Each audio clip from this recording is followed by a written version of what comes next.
Lukas pasal 2 ayat 8 sampai ayat yang ke-14. Hari ini kita bicara tentang Natal dan kemuliaan Allah. Nah, saudaraku yang kasih dalam Tuhan, Natal tidak pernah bisa dipisahkan daripada kemuliaan. Mungkin saudara menatap saya dan berkata, pendeta, kenapa Natal tidak pernah bisa dipisahkan dari kemuliaan? Tahukah saudara, Natal bercerita tentang Allah yang mulia meninggalkan kemuliaannya untuk menjumpai manusia yang hina, supaya manusia yang hina dapat turut dimuliakan bersama dengan dia. Amin. Karena manusia dari dasarnya diciptakan Tuhan dalam kemuliaan. Amin.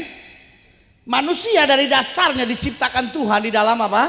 Kemuliaan. Tapi Alkitab berkata karena dosa setiap manusia telah kehilangan apa?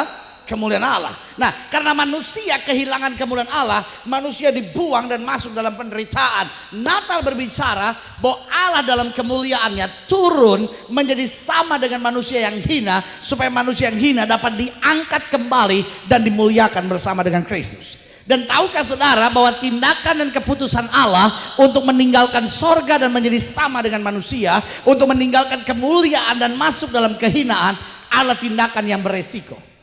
Mungkin saudara menatap saya dan berkata, pendeta, kenapa kau katakan bahwa itu adalah tindakan yang beresiko?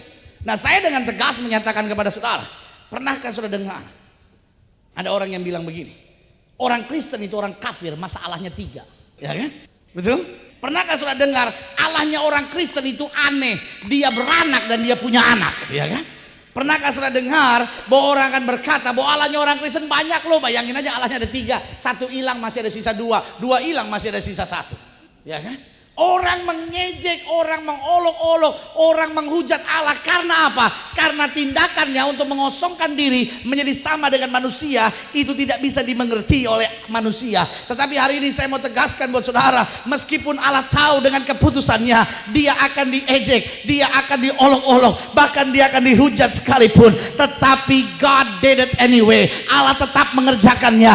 Dia menjadi sama dengan manusia, karena kalau dia tidak menjadi sama dengan manusia, manusia tidak dapat diangkat untuk masuk dalam kemuliaannya, menikmati kasihnya yang luar biasa. Berarti Natal adalah keputusan beresiko Allah demi kebaikan kita. Amin. Saya ulangi sekali lagi, Natal adalah keputusan beresiko Allah demi kebaikan kita. Sehingga kita berkata, barang siapa yang percaya kepadanya tidak binasa, melainkan beroleh hidup yang kekal. Lukas pasal 2 ayat 8 sampai 14. Di daerah itu ada gembala-gembala yang tinggal di padang menjaga kawanan ternak mereka pada waktu malam. Tiba-tiba berdirilah seorang malaikat Tuhan di dekat mereka dan dikatakan apa? The glory of God, kemuliaan Tuhan bersinar meliputi mereka dan mereka sangat ketakutan. Lalu kata malaikat itu kepada mereka, jangan takut, sebab sesungguhnya aku memberitakan kepadamu kesukaan besar untuk seluruh bangsa. Hari ini telah lahir bagimu juru selamat, yaitu Kristus Tuhan di kota Daud. Dan inilah tandanya bagimu, kamu akan menjumpai seorang bayi dibungkus dengan lampin dan terbaring dalam palungan. Dan tiba-tiba tampaklah bersama-sama dengan malaikat itu sejumlah besar bala tentara sorga yang memuji Allah. Katanya ayat 14, kemuliaan bagi Allah di tempat yang maha tinggi, dan damai sejahtera di bumi di antara manusia yang berkenan kepadanya. Nah, saudaraku yang kasih dalam Tuhan, waktu kita bicara tentang kemuliaan, sebagian kita datang dengan tanda tanya besar sambil berkata, sebetulnya pendeta, apa artinya hidup dalam kemuliaan? Lalu pertanyaan kita, apakah kemuliaan Allah berarti selalu harus ada sinar di kepala kita? Jadi setiap kita bisa lihat ada kemuliaan enggak? Oh, itu ada loh, ada ser. Cuci muka aja pakai glitter. Orang bilang, ih kemuliaannya banyak loh, pluk. Kemuliaan Allah bukan sekedar sinar yang keluar dari kepala kita, pluk. Tiap pagi kita ngaca, udah ada kemuliaannya belum? Belum katanya gitu. Nah. Kemuliaan Allah adalah pengalaman setiap orang percaya. Amin. Berarti hidup Kristen, makanya selalu saya bilang hidup Kristen bukan sekedar agama. Kenapa hidup Kristen bukan sekedar agama? Karena agama hanyalah perbuatan baik yang manusia kerjakan demi melakukan apa yang sudah diperintahkan dalam hidupnya, itulah agama. Tetapi kekristenan adalah pengalaman untuk masuk dalam kemuliaan Allah dan berjalan dalam kemuliaan itu serta memancarkan kemuliaan Allah bagi banyak orang. Nah, pertanyaan kita sekarang, apa artinya hidup dalam kemuliaan? Saya pelajari ayat yang bacaan ini dan saya lihat beberapa hal yang sangat menarik bicara tentang Natal dan kemuliaan Allah. Yang pertama, coba lihat ayat yang ke-9. Tiba-tiba dikatakan apa? Berdirilah seorang malaikat Tuhan di dekat mereka, dan apa? Kemuliaan Tuhan dikatakan apa? Bersinar meliputi mereka, dan mereka dikatakan apa? Sangat ketakutan. Kemuliaan Tuhan apa? Bersinar meliputi mereka. Berarti yang pertama saya catat di sini, kemuliaan Allah menghadirkan suasana sorga dalam hidup kita. Nah, gembala di padang tidak bisa apa ini, tapi ada sesuatu yang menggetarkan hati mereka. Kenapa? Karena suasana sorga mereka alami dan mereka rasakan. Amin. Berarti kalau saudara menatap saya dan berkata, pendeta, apa artinya sebetulnya hidup dalam kemuliaan? Artinya mengalami suasana sorga dalam hidup kita. Mungkin saudara menatap saya dan berkata, itu berarti hidup Kristen tanpa tantangan kah? Itu berarti hidup Kristen tanpa masalah kah? Itu berarti hidup Kristen tanpa persoalan kah? Jawaban saya sederhana, bahwa kemuliaan Allah meliputi kita, suasana sorga dihadirkan dalam hidup kita. Bukan berarti kita nggak punya masalah, tapi justru di tengah masalah, suasana sorga memberi ketentraman dan damai sejahtera. Amin. Ya kan? Kalau saudara baca dalam Alkitab, saudara jumpai seorang yang bernama Stefanus. Siapa Stefanus? Stefanus adalah seorang yang dibunuh, dirajam batu sampai mati. Tahukah saudara bahwa dirajam batu sampai mati adalah sebuah hukuman mati yang paling sangat menyakitkan, ya kan? Pisau goletin di Perancis sudah dihapus. Memang kelihatannya sadis, tapi orang pakai pisau goletin matinya cepat. Orang dibaringin, pisaunya turun, kepala gelinding, geling, glung. Tapi matinya cepat. Badannya masih sedikit begini. Berapa detik kemudian habis nyawanya. Lalu ada hukuman mati lagi, digantung di sini. Zep. Berapa detik, kepala tertinggal, badan jatuh. Lalu ada lagi hukuman mati pakai ditembak, tutup matanya, selesai. Ada lagi hukuman mati pakai kursi listrik, duduk di kursi listrik, dalam waktu bukan 220 volt, yang rambut berdiri dulu baru mati, gitu. Enggak, ini ribuan volt, jadi langsung berapa detik. Di Amerika sampai sekarang seringkali masih hukuman mati disuntik, kasih obat tidur dulu baru suntik, dalam waktu beberapa detik check out. Ya. Tapi kalau dilempar batu sampai mati, sakitnya ngejengkelin lama lagi. Karena ya kalau sekali lempar batunya 2 ton sih masih mending. Dari atas begitu orangnya berdiri begini tuh, dari atas lempar batu 2 ton, jeger, bros, mati sih nggak apa-apa. Nah yang boleh ngelempar waktu itu kan cuma orang Farisi. Nah orang Farisi kan batas umurnya 60 tahun saudara-saudara. Kalau yang jaga kesehatan bagus sih 60 tahun masih bagus. Kalau yang jaga kesehatan kurang 60 tahun udah agak gemeter dikit kan dia kan. Mau lempar ke kepala kena biji mata lagi, waduh minta ampun. Saudara ngerti nggak mau saya kan? Ini Stefanus di sini dan yang rajam batu sampai mati, waduh. Siapa yang bisa angkat batu 1 ton kalau udah 60 tahun, ya kan? Lempar batu segenggam, jeger, benjol dulu, ya kan? Baru habis benjol kena benjol, udah benjol kena lagi kan perih saudara, ya kan? Matinya jengkel, ya kan? Pertanyaan saya, apakah Stefanus marah di situ? Apakah Stefanus bilang, apa salahku sampai kau lempar begini? Biarin nanti mayatku akan mengejar-kejar. Dengan teriakan itu maka matilah dia. Apa yang Alkitab catat? Alkitab justru berkata, Stefanus berdoa dan doanya adalah, jangan tanggungkan kesalahan pada mereka. Jangan tanggungkan kesalahan pada mereka. Ampunilah mereka. Kenapa Stefanus bisa naikkan doa yang luar biasa seperti itu? Jawaban saya sederhana. Karena Stefanus waktu dia berdiri dia bilang apa? Aku lihat anak manusia berdiri dalam kemuliaannya menyambut aku. Waktu kemuliaan Tuhan menguasai hidup kita, ya kan? Maka dengar baik, suasana sorga dalam hati kita. Amin. Itu bukan berarti engkau tidak punya masalah. Itu bukan berarti engkau tidak punya persoalan, tetapi engkau memiliki suasana sorga. Mungkin rumah tanggamu sudah seperti suasana neraka. Mungkin hatimu sudah seperti suasana neraka. Di mana hatimu penuh kebencian, di mana hatimu penuh dengan pengkhianatan, di mana hatimu penuh dengan keserakahan, di mana hatimu penuh dengan iri, cemburu, benci kepada orang lain. Tapi hari ini saya mau ingatkan buat saudara, Natal berbicara tentang kemuliaan Allah turun dalam hidup kita diubahkannya, suasana sorga diberikan dalam hidup kita. Haleluya. Doa saya buat saudara sederhana. Doa saya adalah, Tuhan, suasana sorga memerintah dalam hati saudara. Saya terlalu percaya keadaan tidak akan menjadi lebih baik, ya kan? Saya terlalu percaya tantangan dan masalah akan semakin besar. Kita tidak membutuhkan orang percaya hanya berdoa, Tuhan supaya kita nggak punya masalah, Tuhan supaya kita nggak punya masalah, Tuhan supaya kita nggak punya masalah. Nah, kita akan menghadapi masalah. Karena semakin kita dewasa, kita harus menghadapi masalah lebih besar. Amin. Tetapi yang saya mau ingatkan adalah, biarlah kita menjadi orang percaya yang tetap bisa bersuka cita dalam segala perkara. Karena suasana Kristus, suasana sorga, suasana hadirat Allah senantiasa alam hati, hidup, dan keluarga serta rumah tangga kita. Haleluya. Berarti yang pertama, kemuliaan Allah apa? Menghadirkan suasana sorga dalam hidup kita. Karena dalam doa Bapa kami, Yesus mengajarkan apa? Bapa kami yang di surga, dikuduskanlah namamu, datanglah kerajaanmu, jadilah kehendakmu di bumi seperti di sorga. Lalu pertanyaan kita, kira-kira doa Yesus akan terwujud nggak? Doa Yesus akan terwujud nggak? Kira-kira bisa nggak suasana di bumi seperti di sorga? Tidak akan ada perang, tidak akan ada masalah, tidak akan ada suami tampar istrinya, tidak akan ada suami tonjok istrinya, tidak akan ada istri yang ngelaporin suaminya ke polisi, ya kan? Kira-kira bisa nggak? Menurut saudara bisa nggak keadaan dunia seperti itu? Saya nggak percaya. Saudara boleh bilang bisa, tapi saya nggak percaya. Karena bukan dunianya yang akan diubahkan Tuhan, ya kan? Tapi hati kitanya. Amin. Bukan dunianya, karena soal benci atau khawatir itu bukan soal keadaan, tapi soal hati. Amin. Iya kan? Seorang bisa bersuka cita bukan karena keadaan, tapi karena hati. Orang di kebaktian bisa jengkel, bisa nggak? Bisa. Banyak orang kadang-kadang kebaktian gini saya lihat gitu. Tahu kenapa dia?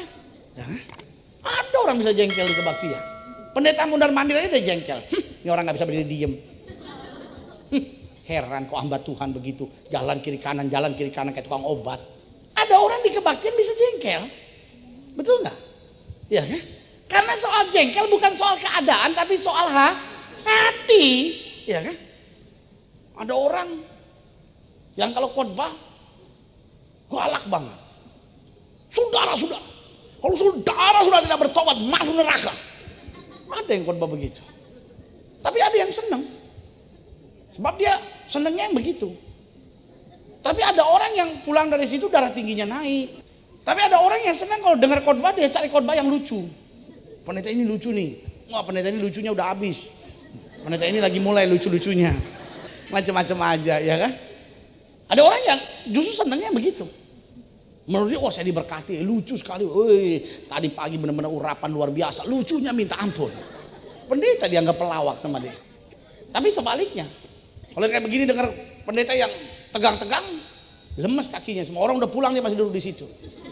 Orang bilang, kenapa kamu belum bisa bangun, lemas? Diomel-omelin tadi yang pendeta. Jadi kita ada pada kesimpulan bahwa soal damai atau soal sukacita bukan soal keadaan, tapi soal sikap hati. Jadi waktu doa Yesus berkata jadilah kehendakmu di bumi seperti di sorga, bukan berarti bumi satu kali tidak akan ada masalah, bumi satu kali semua tenang dan damai. Tetapi justru di tengah goncangan, di tengah badai, di tengah tantangan, di tengah masalah, hati kita dipenuhi dengan suasana sorga. Kita dapat bersuka cita dan berkata, Allahku memberi pertolongan dan kekuatan bagiku. Haleluya.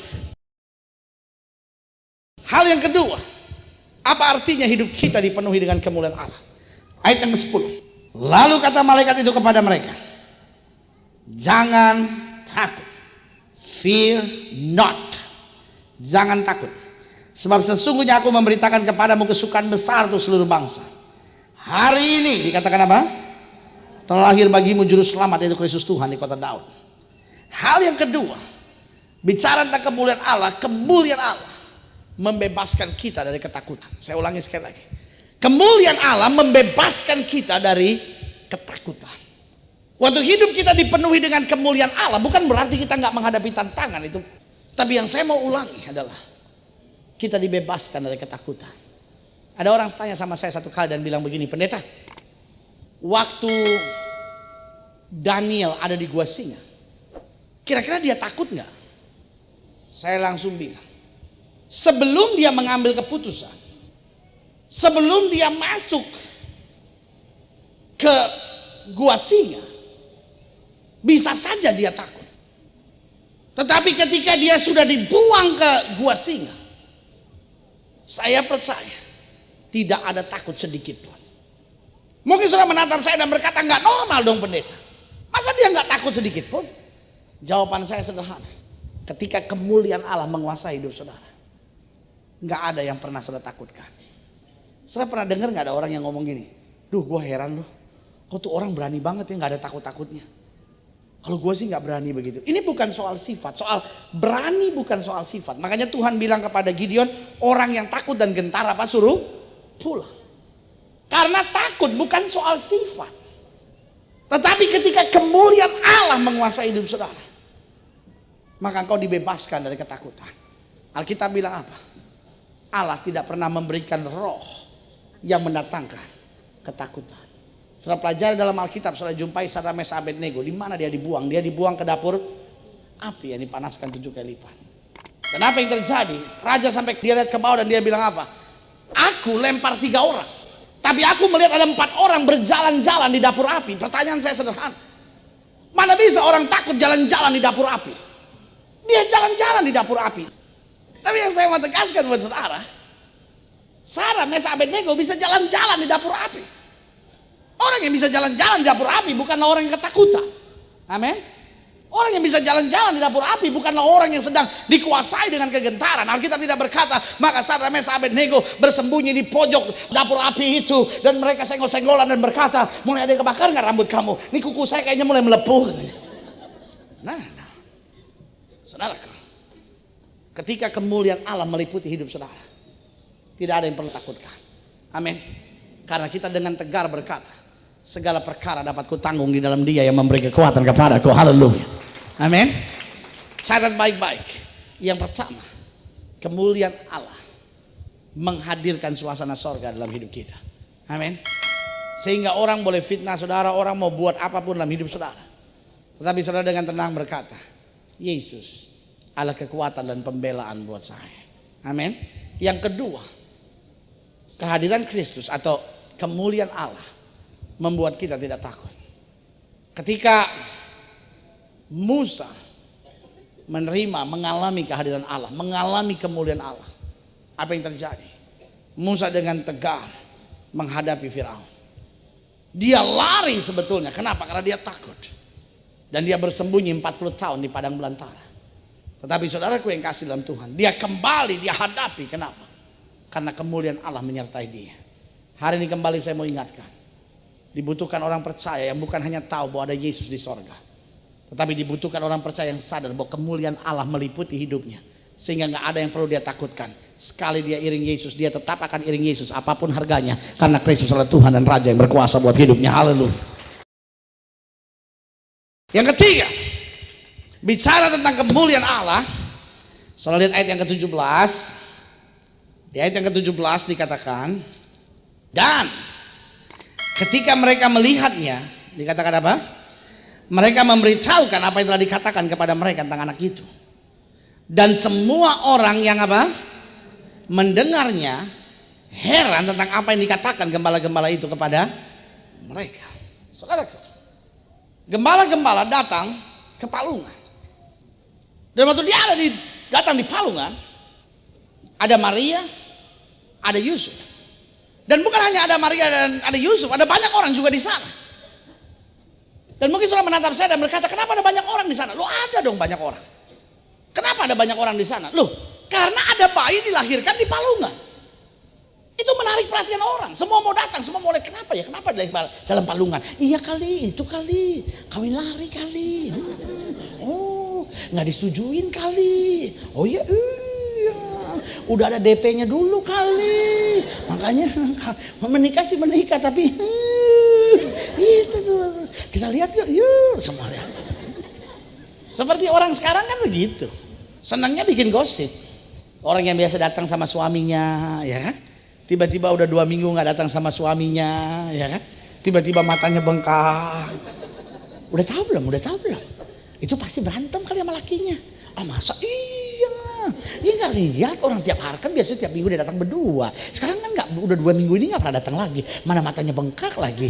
Iya ditempelin kali sama lakinya. Oh masa sih, kan lakinya cinta Tuhan. Zaman sekarang begitu. Orang pendeta aja bisa tempelin bininya.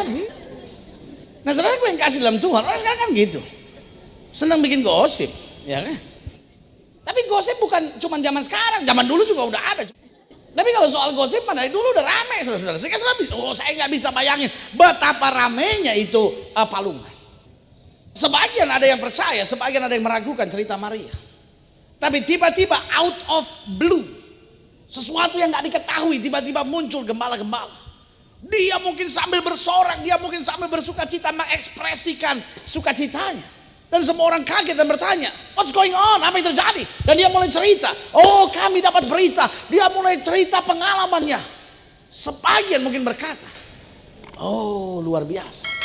Tapi sebagian mungkin berkata, rekayasa. Tapi ini yang saya pelajari.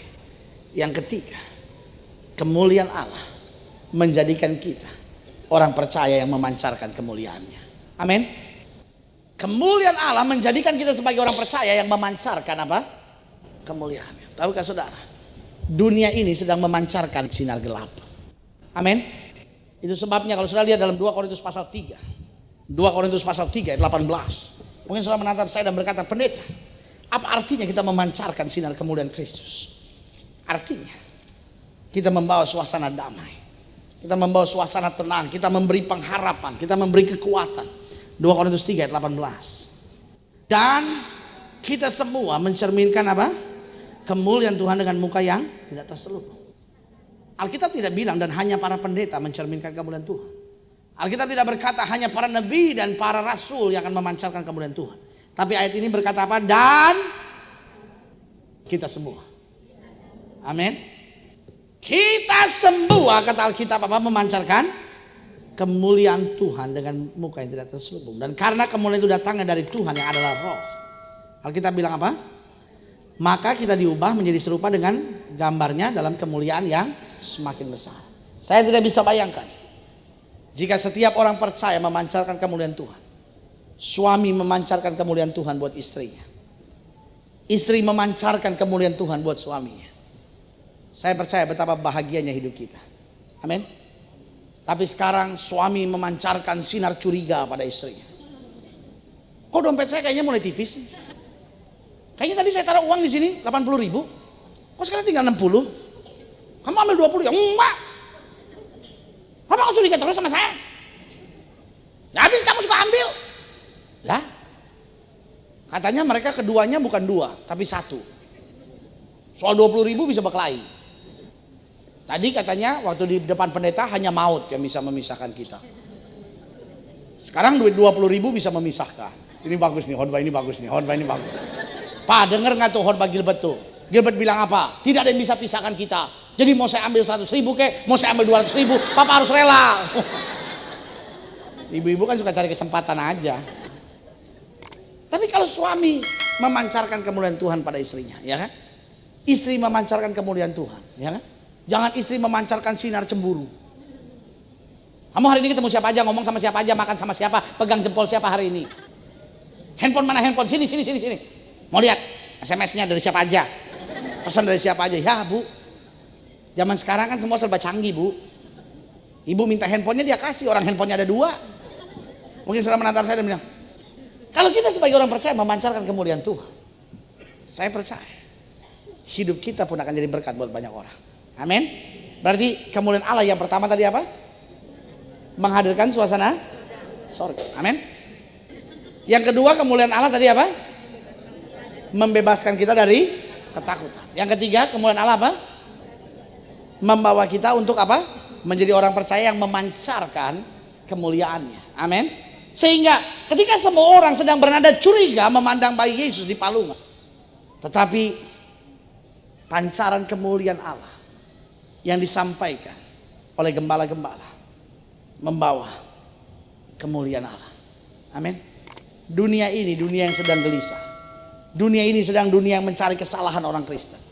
Dunia ini dunia yang sedang berusaha menekan orang percaya. Tapi sebagai hamba Allah saya mau ingatkan, selama engkau pancarkan kemuliaan Allah, orang boleh saja rancangkan yang jahat pada orang percaya, tetapi kemuliaan Allah yang terpancar dari hidup kita akan menyatakan kemuliaan Allah bagi setiap orang. Yang keempat, yang terakhir, coba lihat ayat yang ke-20. Apa artinya Natal bicara tentang kemuliaan Allah? Di dalam Natal kita ingat Saya bukan hanya sekedar orang Kristen, bukan hanya sekedar orang yang beragama Kristen, tapi saya orang yang mengalami kemuliaan Allah. Ayat 20. Maka kembalilah gembala-gembala itu sambil memuji dan memuliakan Allah. Karena apa? Segala sesuatu yang mereka dengar dan apa? Mereka lihat. Semuanya apa? Sesuai dengan apa yang telah dikatakan kepada mereka. Berarti yang keempat, kemuliaan Allah membawa kita pada pengalaman-pengalaman mujizat. Kemuliaan Allah membawa kita pada pengalaman-pengalaman mujizat. Ayat ini bilang apa? Apa yang mereka dengar, kemudian mereka lihat tepat seperti yang mereka dengar. Amin. Saudara pernah nggak ngalamin antara apa yang kau dengar sama antara apa yang kau lihat itu berbeda? Apa yang kau dengar dengan apa yang kau alami berbeda. Saudara pernah ngalamin gitu nggak? Saya ambil contoh sederhana. Saudara dengar khotbah pendeta berkata kalau kamu setia sama Tuhan, kamu tidak akan turun tapi diangkat naik. Pada kenyataannya kita bilang, Tuhan saya kok nggak naik-naik, merosot melulu. Kita dengar khotbah, satu orang bertobat, seluruh isi rumah tangga diselamatkan. Kalau istri bertobat, sungguh-sungguh suami akan diselamatkan. Lalu ibu ini datang ke gereja, sungguh-sungguh terlibat dalam pelayanan, malah dia bilang, ya saya makanya pelayanan, saya makanya cari Tuhan. Karena suami saya ngaco hidupnya, kadang-kala pulang jam 3 pagi. Sekarang semenjak saya pelayanan 3 hari nggak pulang. Pernah nggak saudara ngalamin antara apa yang kau dengar sama apa yang kau lihat beda? Apa yang kau dengar sama apa yang kau alami beda. Kalau bayar perpuluhan nanti akan diberkati. Ya pendeta, saya bayar perpuluhan 6 bulan, malah 2 minggu yang lalu saya ketipu orang.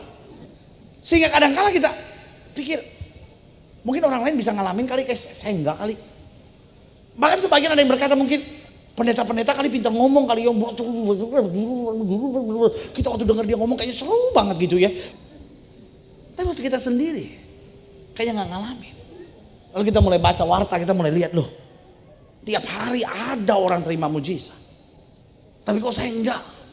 Jadi akhirnya kita mulai ada dalam pemikiran mujizat hanyalah pengalaman orang lain yang saya lihat, tapi nggak saya alami dalam kehidupan saya. Tapi hari ini sebagai hamba Allah saya mau ingatkan buat saudara, kemuliaan Allah membawa mujizat menjadi pengalaman kita setiap hari. Amin. Hidup orang percaya adalah hidup dengan mujizat. Saudara boleh menatap saya dan berkata, pendeta, ada banyak masalah yang terjadi dalam hidup saya yang saya nggak tahu bagaimana menyelesaikannya. Itu bukan alasan untuk saudara menjadi panik. Itu bukan alasan untuk saudara menjadi khawatir. Itu bukan alasan saudara untuk menjadi putus asa. Kenapa? Karena waktu kita sadar kemuliaan Allah menguasai hidup kita, maka kita tahu Tuhan, saya hanya berbuat yang terbaik. Tapi lebih daripada itu, saya tahu dengan yakin kemuliaan Tuhan akan mengerjakan mujizat yang pasti dalam hidup saya.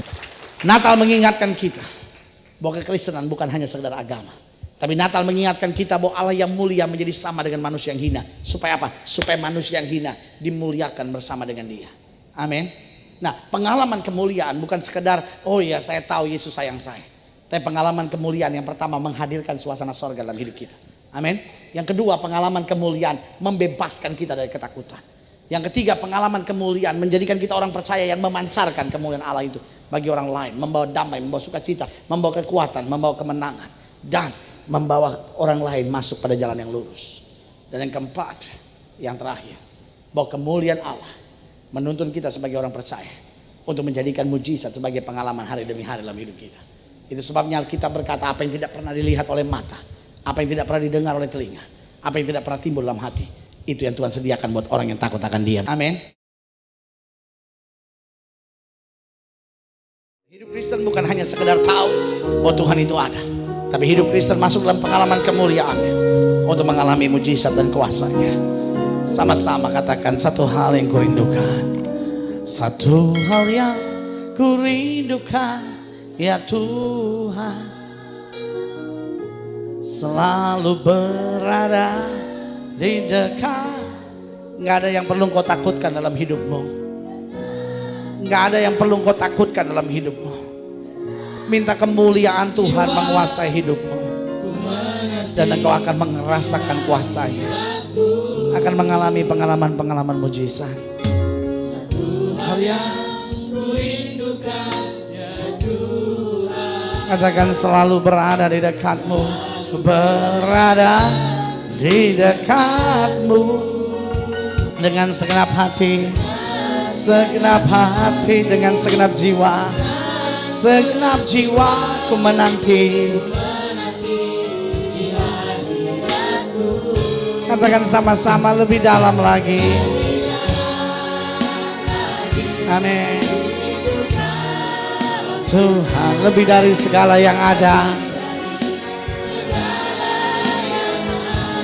Katakan sama-sama lebih dalam lagi.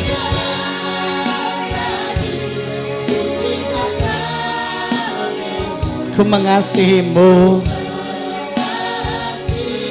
Sama-sama katakan lebih dalam lagi. Amin.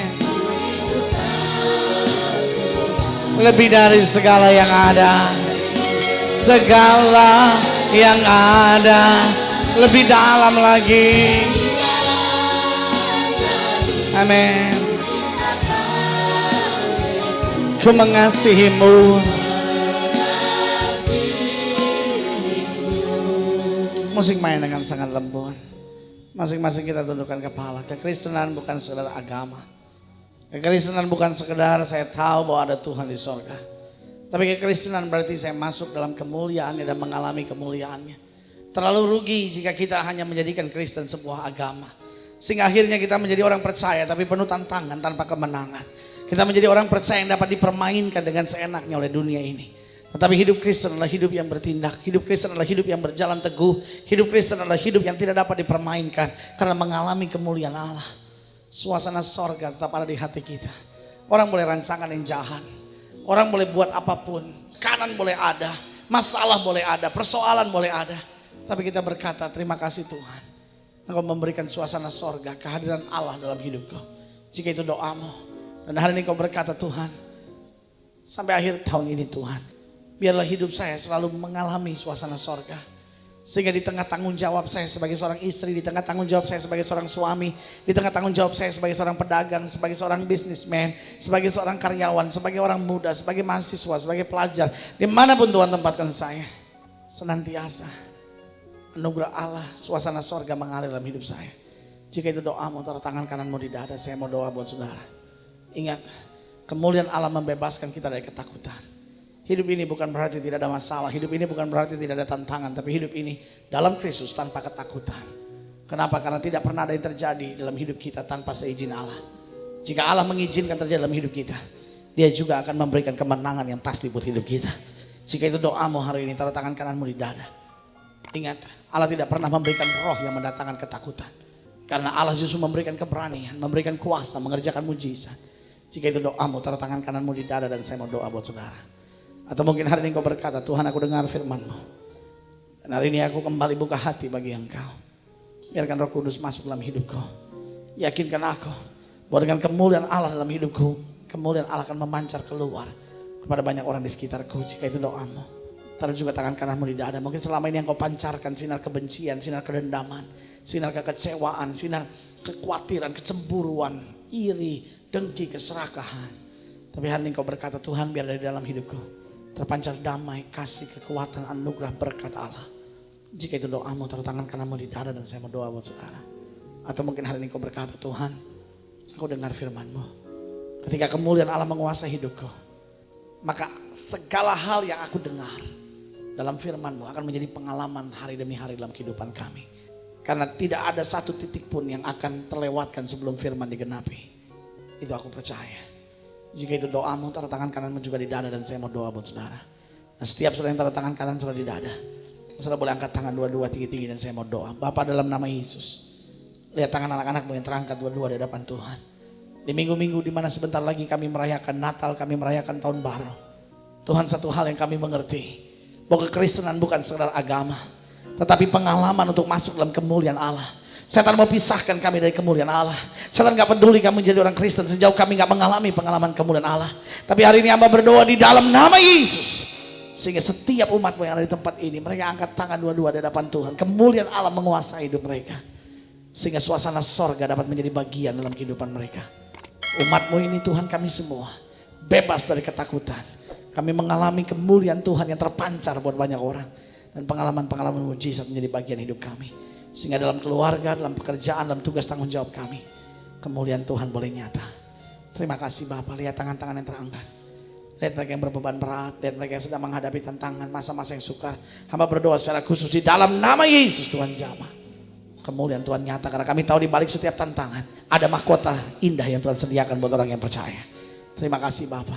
Mereka yang mungkin hari-hari ini kemajuan rohani, kemajuan imannya terhambat, hamba doakan di dalam nama Yesus Tuhan jamah, sehingga kuasa Tuhan boleh menyertai kehidupan mereka. Tuhan, bagi kami Engkau segala-galanya. Hamba doa secara khusus juga buat yang sakit, Tuhan jamah, Tuhan jamah, Tuhan jamah. Karena kami percaya kesembuhan hak mutlak kami sebagai orang percaya. Karena itu setiap saudara yang sakit, dengar firman Tuhan. Alkitab berkata tanda-tanda ini akan menyertai orang percaya. Bahwa mereka akan tumpang tangan buat yang sakit dan yang sakit akan disembuhkan.